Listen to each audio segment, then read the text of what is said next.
समीर और खुशबू का परिवार दिल्ली में रहता था। आज संडे था, इसीलिए सब लोग घर पर ही थे। माँ, समीर का कच्छा कई दिनों से बाथरूम में सड़ रहा है।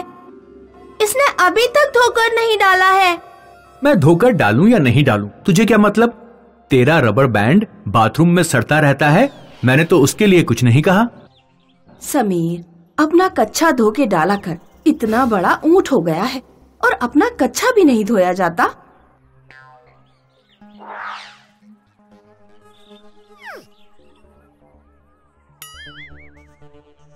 ज्योति डार्लिंग, मेरा एक मोजा नहीं मिल रहा है। मुझे शर्मा जी से मिलने जाना है। कितनी बार मैंने तुमसे कहा है कि दोनों मोजे बांध कर रखा करो। शर्मा जी से मिलने जाना है या उनकी पत्नी से? देख रही हूँ कई महीनों से हर संडे शर्मा जी के घर जाते हो। तुम मेरे चरित्र पर शक कर रही हो, चांद पर कीचड़ उछाल रही हो। मम्मी पापा यहाँ आओ, कोई मुझे टब के अंदर खींच रहा है। मनोज, ज्योति और खुशबू दौड़ते हुए बाथरूम में पहुँचे। उन्होंने देखा कि समीर कमर तक टब के अंदर घुस चुका है। मनोज ने समीर की टांगे पकड़ी, ज्योति ने मनोज की टांगे पकड़ी और खुशबू ने ज्योति की टांगे पकड़ी। वे सब समीर को बाहर खींचने की कोशिश में खुद भी टब के अंदर घुस गए और अचानक एक जंगल में जा गिरे। ये हम कहाँ आ गए? बाथरूम के टब में जंगल कहाँ से आ गया? समीर, किसने पकड़कर खींचा था तुम्हें? मैं टब से अपना कच्छा उठा रहा था कि तभी मुझे लगा कि दो हाथों ने मुझे टब के अंदर खींच लिया है। पापा, अब हम यहाँ से बाहर कैसे निकलेंगे? मुझे नहीं पता बेटा। कमला की जादुई पहेलियों की दुनिया में तुम्हारा स्वागत है। यहाँ जीने के लिए और यहाँ से वापस घर लौटने के लिए तुम्हें बस कुछ पहेलियों का जवाब देना होगा। हर सही जवाब पर इनाम मिलेगा और गलत जवाब पर दंड। तुम्हें पार करने होंगे जंगल, पहाड़ और आग का दरिया। इतना कहकर जादूगरनी गायब हो जाती है। जादुई पहेलियों की दुनिया, ये क्या बकवास है? हम यहाँ क्यों फंस गए हैं? जो भी हो पापा, अगर हमें यहाँ से बाहर निकलना है तो हमें यहाँ के नियमों के हिसाब से ही चलना होगा। चलिए आगे बढ़ते हैं। चारों लोगों को चलते चलते शाम हो गई, लेकिन जंगल पार ही नहीं हो रहा था। हे भगवान, ये जंगल तो खत्म ही नहीं हो रहा है। चलते चलते पैरों में दर्द होने लगा। तभी उन चारों को एक आवाज आई। यहाँ आओ, मेरी पहेली का जवाब दो। यह आवाज उस तरफ से आ रही है। चारों ने आवाज का पीछा किया। एक पेड़ उन्हें बुला रहा था। ये पेड़ तो बोलता है। हाँ, ठीक कहा, मैं बोलता हूँ। मेरी पहेली का जवाब दो और जंगल पार हो जाएगा। बताओ, ऐसी कौन सी जगह है जहाँ अगर 100 लोग जाते हैं तो 99 ही वापस आते हैं? 100 लोग जाते हैं, 99 वापस आते हैं। ऐसी भला कौन सी जगह हो सकती है? खुशबू और समीर को भी कोई जवाब नहीं सूझा, लेकिन ज्योति के दिमाग में जवाब आ गया। शमशान घाट। बिल्कुल ठीक जवाब। पूरब में 10 कदम और चलो, जंगल पार हो जाएगा। पेड़ के कहे अनुसार वे लोग पूरब दिशा में 10 कदम चले और जंगल गायब हो गया। ये हुर्रे! हमने पहली बाधा पार कर ली। मुझे लग रहा था कि पापा जवाब देंगे। मैं तुम्हारे पिताजी से ज्यादा बुद्धिमान हूँ, ये बात अब साबित हो चुकी है। चिंता मत करो, अगली पहेली का जवाब मैं ही दूंगा। उन चारों को अपने सामने एक ऊंचा पहाड़ दिखाई दिया। पापा, लगता है अब हमें ये पहाड़ पार करना है, लेकिन बहुत भूख लग रही है और पेट में कुछ भी नहीं है।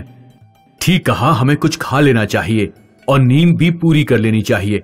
फिर सुबह ये पहाड़ पार करेंगे। लेकिन यहाँ खाने को तो कुछ भी नहीं है। जादूगरनी ने कहा था कि यहाँ जिंदा रहने के लिए पहेलियों का जवाब देना होगा।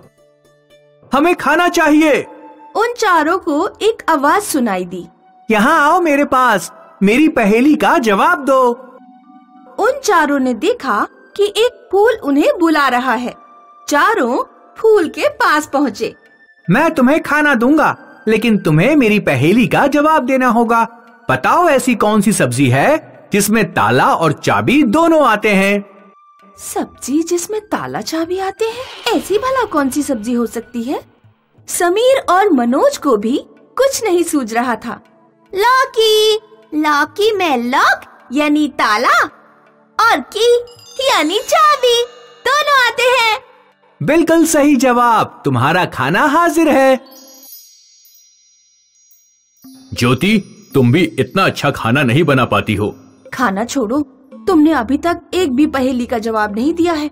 अगर हम माँ बेटी साथ नहीं आते तो पता नहीं तुम दोनों का क्या होता। अगली पहेली पर मैं ही बोलूंगा और कोई नहीं बोलेगा। जब सुबह हुई तो उन चारों ने पहाड़ चढ़ना शुरू किया। चढ़ते चढ़ते पूरा दिन बीत गया। जैसे ही वो पहाड़ की चोटी पर पहुँचते, पहाड़ और ऊंचा हो जाता। ये पहाड़ तो पार ही नहीं हो रहा है। ये जादुई दुनिया है, हमें वही करना होगा। सब लोग चिल्लाओ। हमें पहाड़ पार करना है, हमें पहाड़ पार करना है, हमें पहाड़ पार करना है, हमें पहाड़ पार करना है। एक पत्थर ने उन्हें आवाज दी। यहाँ आओ, मेरी पहेली का जवाब दो। उस चीज का नाम बताओ जिसे आग जला नहीं सकती, शस्त्र उसे काट नहीं सकते, पानी उसे भिगा नहीं सकता और मौत उसे मार नहीं सकती। मनोज एकदम से बोल पड़ा। आत्मा। गलत जवाब, तुम्हें दंड मिलेगा। पत्थर गायब हो गया और अचानक वहाँ एक शेर आ गया।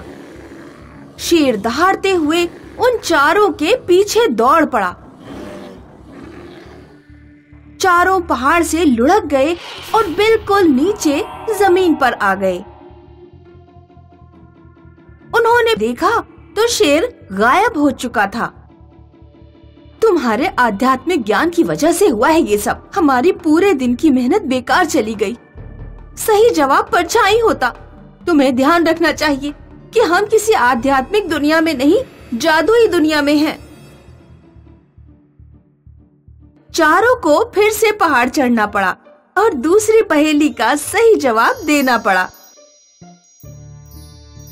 पहाड़ पार करके वो लोग आग के दरिया के पास पहुंच गए।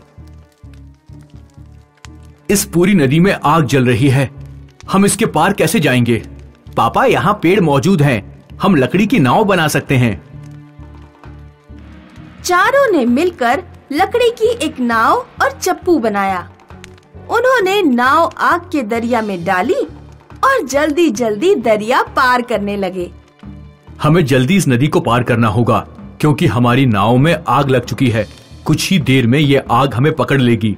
वे लोग जैसे ही किनारे पर पहुंचते, आग का दरिया और चौड़ा हो जाता। उनकी लगभग आधी नाव भी जल गई। सब लोग चिल्लाओ, हमें आग का दरिया पार करना है। आग के दरिया में एक मगरमच्छ प्रकट हुआ। आग का दरिया पार करने के लिए मेरी पहेली का जवाब दो। ऐसी कौन सी चीज है जिससे लड़कियां पहनती भी हैं और खाती भी हैं? समीर, खुशबू और ज्योति को कोई जवाब नहीं सूझा। इस बार मनोज ने जवाब दिया। लौंग। लौंग नाक में पहनी जाती है और खाई भी जाती है। और उन चारों ने पाया कि वो अपने बाथरूम में खड़े हैं। जादुई ट्रिप में जाकर बहुत मजा आया, लेकिन अगली बार तुम अपना कच्चा बाथरूम में नहीं छोड़ना। खड़गपुर नाम के गांव में ढोंडू नाम का नमूना रहता था, जो किसी की सुनता नहीं था। हमेशा अपनी मनमानी करता था और फंस जाता था। क्यों रे ढोंडू, कैसी है भैंस की तबीयत? चाचा, भैंस तो मर गई। क्या डॉक्टर को नहीं बुलाया था? डॉक्टर आता तो 200-400 का खर्चा हो जाता। अरे पागल, अब 2 लाख का नुकसान हो गया, उसका क्या? मनमानी करेगा तो नुकसान मिलेगा। गर्मियां शुरू होने वाली थीं। ढोंडू ने वाटरमेलन की खेती करनी चाहिए। बाजार से बीज लेकर आया और खेत बो दिए। कंपोस्ट और सिंचाई का भी अच्छे से ख्याल रखा और कुछ दिनों बाद खेत में वाटरमेलन की बेल फैलने लगी। ऐसे ही कुछ दिन बीत गए। ढोंडू खेत आया तो उसने देखा एक भी बेल को फल नहीं लगा था। ये देखकर ढोंडू परेशान हो गया। बीज ही नकली था, एक भी फल नहीं आया। अब तो सारे बेल उखाड़ फेंकने होंगे। ऐसा कहकर ढोंडू सारी बेल उखाड़कर फेंकने लगा। एक आखिरी बेल बची थी। ढोंडू उसे भी उखाड़ने वाला था कि उसकी नजर बेल पर लटके एक छोटे वाटरमेलन पर पड़ी। ये बेल रहने देता हूँ, फल बड़ा हो जाएगा तो खाने के काम आएगा। ऐसा कहकर ढोंडू घर चला आया। कुछ दिन बीत गए। बेल पर लटका वाटरमेलन बड़ा होने लगा, रोज रोज बढ़ने लगा, हद से ज्यादा बढ़ने लगा और बढ़ते बढ़ते पहाड़ जैसा बड़ा हो गया। ढोंडू खेत आया तो वाटरमेलन को देखकर उसकी आंखें फटी रह गईं। उसकी खुशी आसमान छू गई। वाटरमेलन पर चढ़कर ढोंडू नाचने लगा और चिल्लाने लगा। ढोंडू की आवाज सुनकर सारा गांव उसके खेत पहुंचा और वाटरमेलन को देखकर चकित हो गया। ये वाटरमेलन है या पहाड़? ऐसा वाटरमेलन जिंदगी में पहले कभी नहीं देखा। फिर क्या था, अड़ोस पड़ोस के गांव में भी बात फैल गई और कुछ व्यापारी वाटरमेलन की बोली लगाने ढोंडू के खेत पहुंचे। बोली लगने लगी और आंकड़ा 2 लाख पर आकर रुक गया। 2 लाख देता हूँ, बेचोगे? पागल हो गए हो क्या? साइज देखी है? साइज ही तो दिक्कत है। काटना पड़ेगा, फिर बेचना पड़ेगा, नहीं बिका तो स्टोर करना पड़ेगा। हमारे भी तो खर्चे बढ़ेंगे। 2 लाख में डन कर दो। फिर भी ढोंडू नहीं माना और व्यापारी चले गए। एक दिन ढोंडू अपने दोस्त के वाटरमेलन शॉप पर परेशान बैठा था। उसका दोस्त कस्टमर को वाटरमेलन बेच रहा था। क्यों रे, लाल तो है ना अंदर से? अरे मुझे क्या पता, मैंने क्या अंदर घुसकर देखा है? सुनते ही ढोंडू के दिमाग में खुराफाती आइडिया आया। ढोंडू दोस्त से बोला, लोग वाटरमेलन क्यों खाते हैं? गर्मी भगाने के लिए। गर्मी भगाने के लिए वाटरमेलन खा सकते हैं तो वाटरमेलन में रह भी तो सकते हैं। फिर क्या, ढोंडू वहाँ से भागा और कारीगर के साथ खेत पहुंचा। वाटरमेलन में एक हाउस बना दो, लोग इसे खाने नहीं इसमें रहने आएंगे। कारीगरों ने काम शुरू किया। दिन रात काम करते करते 1 हफ्ते के अंदर वाटरमेलन में 100-200 कमरे बनकर तैयार हो गए। फिर क्या था, ढोंडू ने जगह जगह वाटरमेलन हाउस की जमकर पब्लिसिटी करना शुरू कर दिया। एक दिन ढोंडू वाटरमेलन हाउस के सामने खड़ा था। तभी वहाँ एक आलीशान कार आकर रुक गई। कार से एक कपल उतरकर ढोंडू के पास आया। ढोंडू आप ही हो? जी कहिए। हमारी नई नई शादी हुई है। हम अपना हनीमून कुल्लू मनाली नहीं, आपकी वाटरमेलन हाउस में मनाना चाहते हैं। एक दिन का कितना चार्ज लगेगा? 2 लाख। फिर क्या था, कपल ने 2 लाख दिए और दोनों वाटरमेलन हाउस में आकर हनीमून मनाने लगे।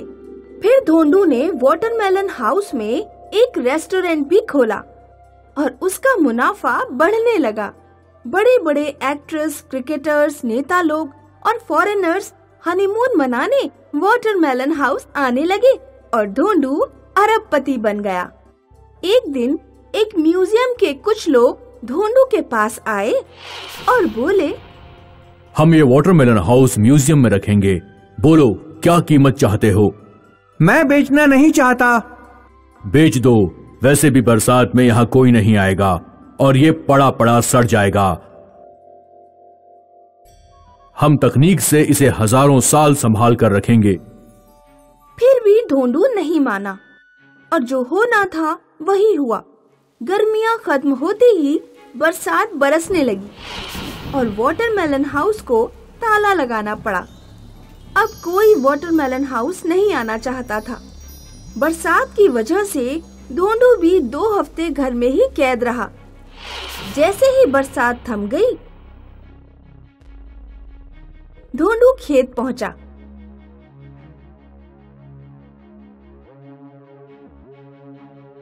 पहुंचकर उसने देखा वाटरमेलन हाउस जमीन पर गिर चुका था। भयानक बदबू आ रही थी। ये देखकर धोंडू छाती पीट पीट कर रोने लगा।